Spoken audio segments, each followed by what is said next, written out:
Welcome to the Own It Powercast, the place to be when you get serious about making big changes and accelerating growth in your life and in your relationships.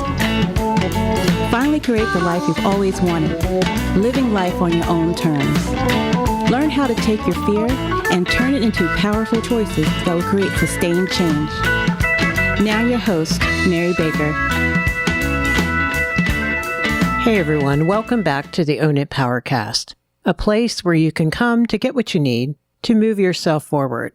Hey, it's Mary Baker and welcome to episode 118. Assertiveness is about commitment and congruence. As you know, this month, we're diving into the conversation about how assertiveness isn't just about speaking up, but also owning our truth, owning our motivation, owning our commitments. So we can state our truth, stand in our truth, and live out our truth. This week, I want to dive a little deeper into the idea that commitment equals congruence. That when we commit and follow through on things, we make sense. Our insides match our outsides. Other people see us as reliable and congruent, and our confidence goes up. In that sense, it is assertiveness. It is asserting our truth out into the world. So the most important aspect is an obvious one, walking the talk. What you say rings true only when you walk it. Otherwise, we have to admit, it's not real, is it? We may say we want to do things. We may say we really care about things we want to create, things we want to make happen in our life. But if we are not actually taking steps towards that goal, then we're not being congruent and we're not committing to what we say we care about, what we say we want, and what we say we need. So looking at how much our walk in our life reflects what we talk about. Looking at if there's any disparity in that for you, and think about that for a moment. And think about the fear, which is probably at the core, of why you have yet to really follow through on what matters to you. Usually, there's a lot of risk involved, big changes. There could be some losses, right? So if someone, for example, wants to go for a new career, there's loss. There's loss of their existing career, how hard they've worked, the friends they've made, the accomplishments they have accumulated, leaving the familiar for the unfamiliar to possibly fail. So usually when there is incongruence between our walk and our talk, there's fear. The best way through that fear, I think, is to take responsibility. We have to take responsibility for what happens in our life in as much as we can, things that are actually within our control. I think where a lot of us can be guilty is we don't want to sit down and see the connections between choices we made a while ago and the consequences we're bearing out today. What we could have done a while ago, like save money for retirement, is an example that comes to my mind. And now we don't have money when we reach retirement age. Taking care of our health is another example. When you're young, you don't think as much about it, perhaps. But the consequences usually don't come until later. So taking responsibility for what happens in your life, looking at them as natural consequences, like we just talked about, instead of a freak of nature or an anomaly or the universe is out to get you. Acting surprised that we have chaos in our relationships when we pick toxic people, for example. When we don't know how to manage conflict in healthy ways in our relationships, and we wonder why there's constant drama. Typically, there should not be that much pain going around unless some tragic thing has happened. But I'm talking about the chronic drama and pain. Unless there are a lack of boundaries in our life and or we have folks around us who don't know how to operate any differently. They don't know how to do it healthier. When I sit with clients, we often look at what came before that and then what caused that and what caused that and go way back, way back. Why did you even pick this person to be in your life? Well, because they're a lot like your family. So looking at the origins of what's really causing the issue so that you can really fix it, so that you can really take responsibility for it. Often this means working on your boundaries. Getting rid of the people-pleasing by working on your boundaries. Easier said than done. That is a big concept and a big topic. Don't go in there alone. Get some help.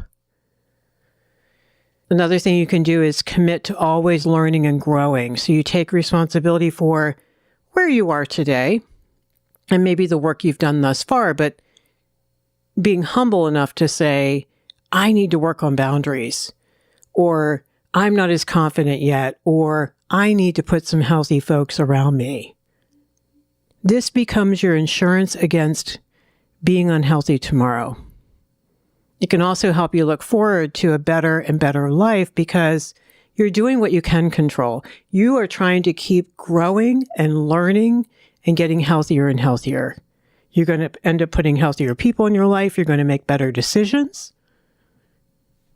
So therefore, you're going to reap the benefits of all of that. So taking responsibility, not acting surprised when things aren't what you would like them to be. The other thing we need to do is commit to accountability that we show up for. Get a coach, join a group, get some support around you, tell people who know you and love you anyway the truth. The ones who will not judge you, but they will hold your feet to the fire in terms of you following through on some things you said you always wanted to have in your life. And finally, we need to commit to asking for what we need. You're probably going to need some help to get there. You probably can't do this all alone or you would have done it already. We need support. We need the emotional support, the encouragement, the ones who pull us back from the ledge and we want to throw in the towel when it gets hard. We need the cognitive support. We need them to listen and tell us what they think, give us guidance if they've been there before. And we also might need expertise from people who have been there before, more specifically where we are going, because that's really helpful. Because they can have gifts and they can have experience that can help you, guide you into making some really good decisions from the outset. Plus, you won't feel alone. And finally, we might need some actual physical help. You might need help to create something, someone to watch the kids, someone to help you clear out the house. Whatever it is, we might need others to help us. And I want to stop here for a moment and tell you, you are not burdening people. People who love you want to help you. People who really love you want to see you happy. They will jump at the chance to help you tackle this new endeavor. Because guess what? They've known all along that you need to do this, or you need to change this, or you need to become this, or you need to get out of that toxic situation. Being humble, ask for what you need.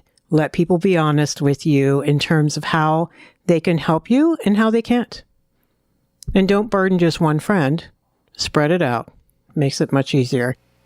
And in turn, you're going to feel like you have people in your corner, because obviously when people are stepping up to help you, they're supporting you.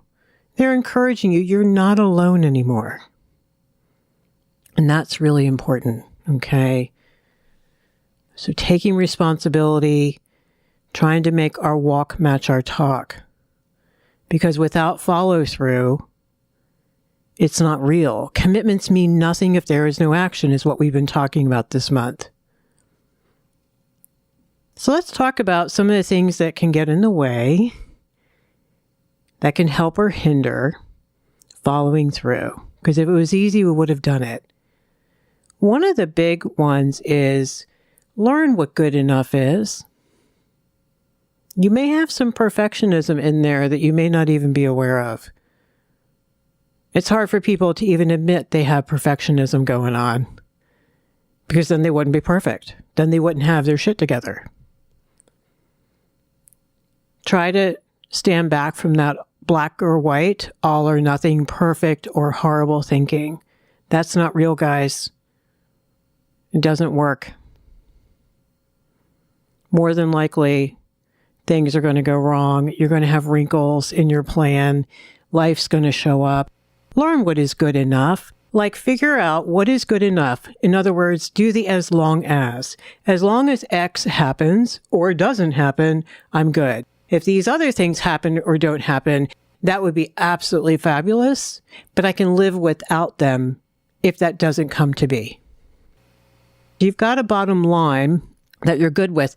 This also makes you more malleable and flexible for when life shows up and throws you curveballs, because it's going to happen. We don't run the universe, remember? So figure out what good enough is. That way, too, if you make some mistakes or things don't go perfectly, you don't lose your mind and throw in the towel and scrap the plan. You scrap the plan, you're going to be here next year having the same problem. Get your why together when you get scared. Write it down, remind yourself, talk to people. Why excuses won't help you, why you're doing this again, and again, what are the consequences if you don't? You're going to get older. 10 years are going to go by. Do you want to still be sitting here? Do you want to look back 10 years from now and regret that you didn't have the balls to do this? To make your life better, to be happier? We don't even know how long we have, right? We have today. Tomorrow's never promised. So get your why together. This is drawing upon meaning and purpose and values and goals and passions and gifts. Draw it all together. Write it out if you need to. Keep reminding yourself why you're doing this when the how gets scary or hard or doesn't show up the way you'd like it to. The other thing is learning as you go is actually going to build confidence, because you're going to gather real data. It's probably going to be a mixed bag. There's going to be some great moments, and there's going to be some not so great things that show up. But either way, this real data calms down your anxiety. Your brain loves the evidence. We've been talking about that. I think it empowers you to keep going and to do even more. Think about your first job, how freaked out you were for the first couple of weeks until you started to get it together and figure out what you were doing. And you probably learned the hard way, and it wasn't all pleasant, but then you felt so confident a month later, or 2 months later, or however long it took. Bought and paid for confidence. There's nothing like it. If there wasn't, people would not climb mountains, literally. They would not challenge themselves to triathlons, to Olympic sports. They wouldn't do it. You learn as you go. You figure things out. You start trusting yourself just a little more too. And that's really great. You also have to learn how to make mistakes and live to tell about them. Try to learn the gentle, valuable lessons such as, okay, well, maybe I really didn't want to see the reality there. Or I was rushing and I didn't sit and think about all the details. Or I didn't set boundaries in that area and that kind of messed me up. Whatever the gentle life lessons are, try to have them as your takeaway so it wasn't all for naught and it wasn't a waste of time. Plus, we're going to repeat them anyway, unless we choose to listen and learn today. The other thing you can do to learn to make peace with mistakes is to have a phrase that you tell yourself immediately, something like, it's okay. It's okay. You're not a horrible person. Okay, and get the context around you. You were rushing. You didn't take the time. You didn't ask for what you needed. You didn't speak up. Just whatever you wished you had done or didn't do. Okay, we acknowledge that. There was context, though. Maybe you were going through a rough patch and you couldn't do it the way you wanted to. We're not making excuses for ourselves. We are explaining. There's a difference. Maybe there was shit that happened out of your control. Note that too. Then immediately take responsibility to make it right if you can. Whatever you can do to make reparations, to make amends, to clean it up, to do it over, whatever you can do. We don't always get that opportunity, but oftentimes we do. That can help us feel a hell of a lot better. Write down some affirmations about yourself. Do some journaling. Talk to healthy, supportive people who will say, look, it's okay. It's okay. Look at the shame going on inside of you versus the guilt too. Okay, so you screwed up. It doesn't make you a bad person, doesn't make you an idiot. Just means you screwed up. And now you know kind of why, perhaps? Or things just didn't happen the way you wanted them to happen because you don't control all the outcomes. Things like that. That doesn't say who you are. You get to decide who you are. And remind yourself that the whole point in this whole conversation today is to talk about how committing, risking, following through is how you begin to love who you are, but it's not always easy. So learning to make peace with yourself and take responsibility and do it right next time. Living by different values helps us make peace with the past. When we learn lessons and we don't repeat them, we make peace with our past. And finally, when it comes to follow through, finish it. Wrap it up, clean it up, call it done. So not just starting projects with great gusto, that's the easy part, but muddling through the middle, when it gets hard, it gets messy, you're tired, it's not shiny anymore, you can't see the end. Finish it, no matter what. Get real with your time, your energy, your money. We need to sit down every week and set our priorities. We need to make sure we can make this happen. We need to have boundaries and we need to get accountability. You need to give people a window into your day-to-day so you can't fudge how you sat on your butt yesterday and didn't do what you need to do. Also, break it down into smaller chunks that are doable so it feels manageable, especially if you're prone to overwhelm, because every action toward your goal adds up. But if other things begin to get in the way, you won't be able to get it done. Or if you're trying to do it all at one time, you're going to paralyze yourself.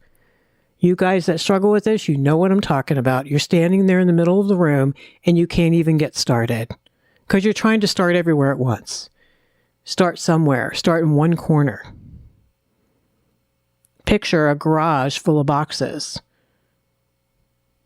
It doesn't matter which ones you start with sometimes, as long as you get one out at a time. Eventually, you'll get them all out.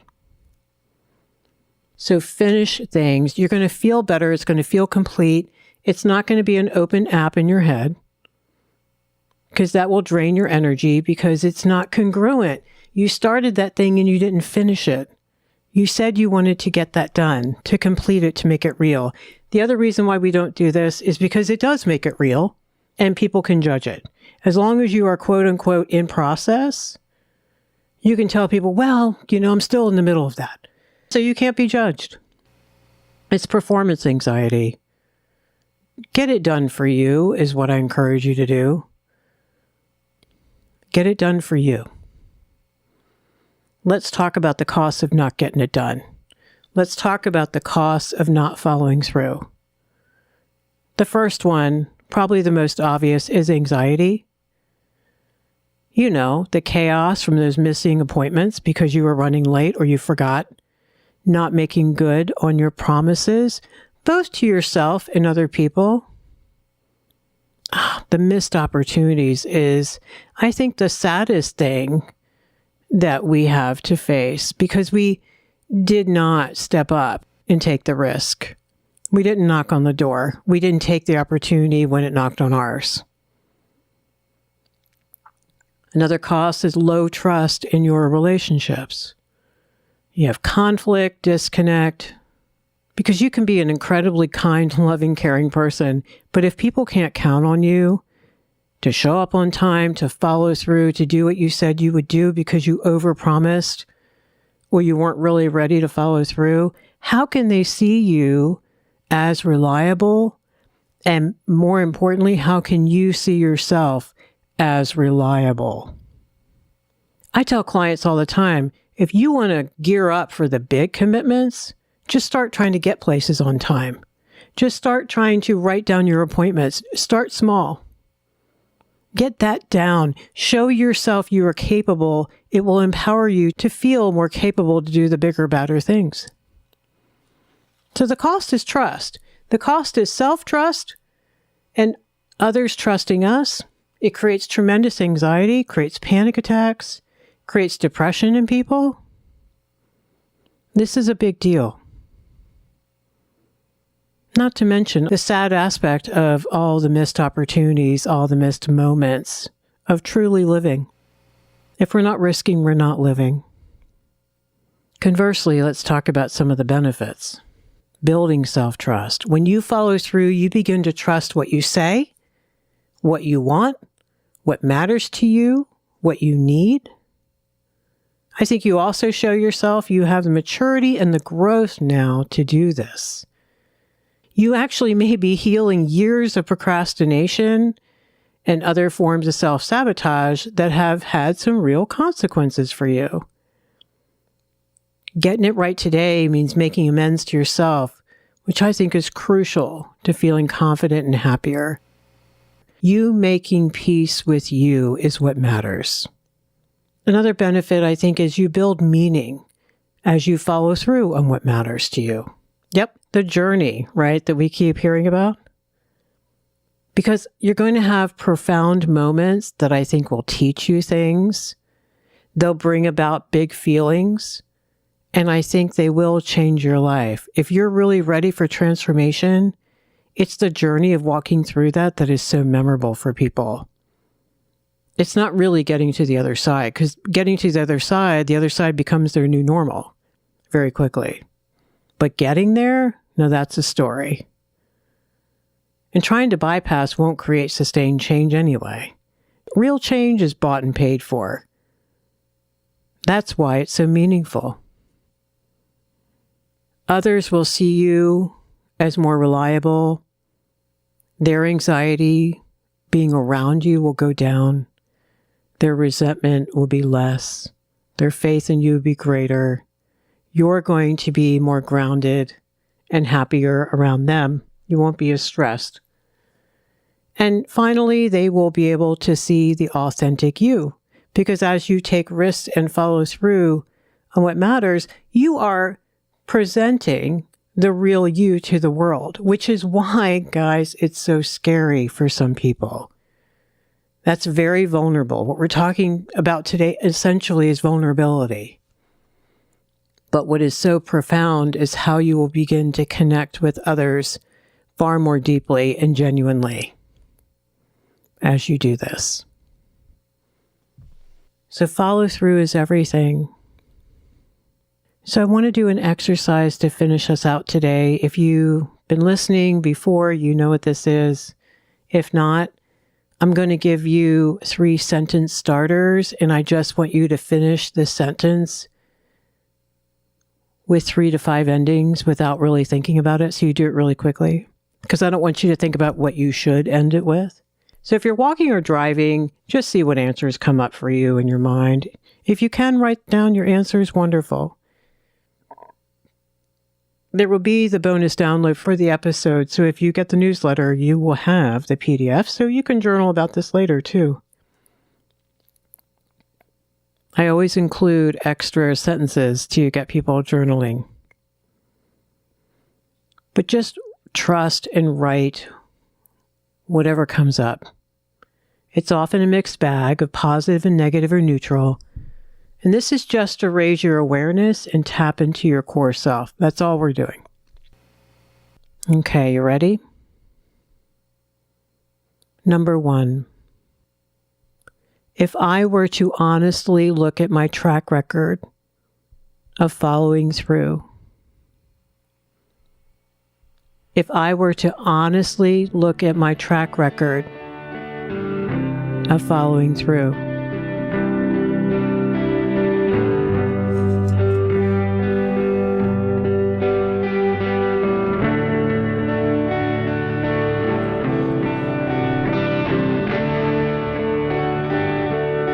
Number 2, as I imagine taking the risk of commitment to what really matters to me,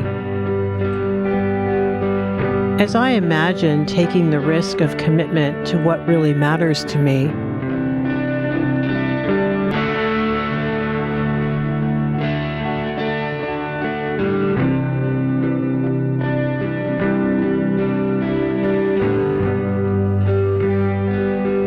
and number 3, some of my fears around making things real are, some of my fears of making things real are,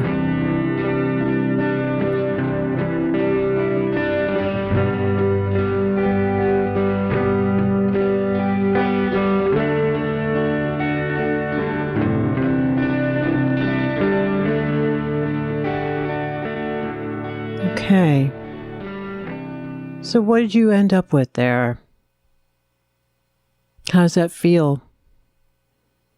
Know that whatever truth came up is simply information that you can take in and use to your advantage.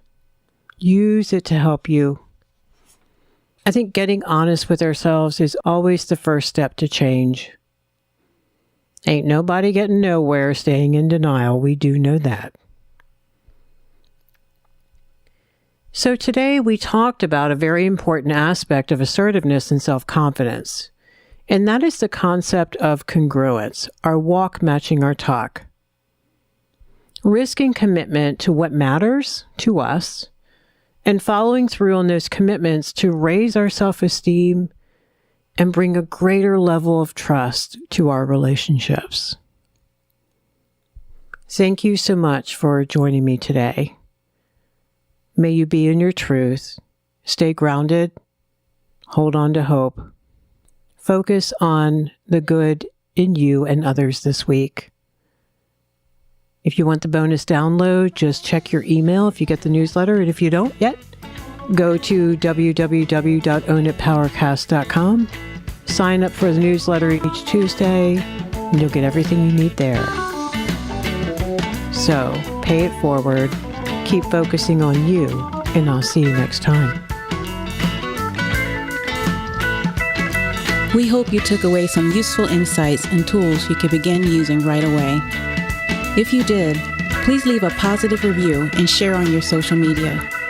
Because could you imagine if everyone in your life really got it together? Remember, own it now, so you can really own it later.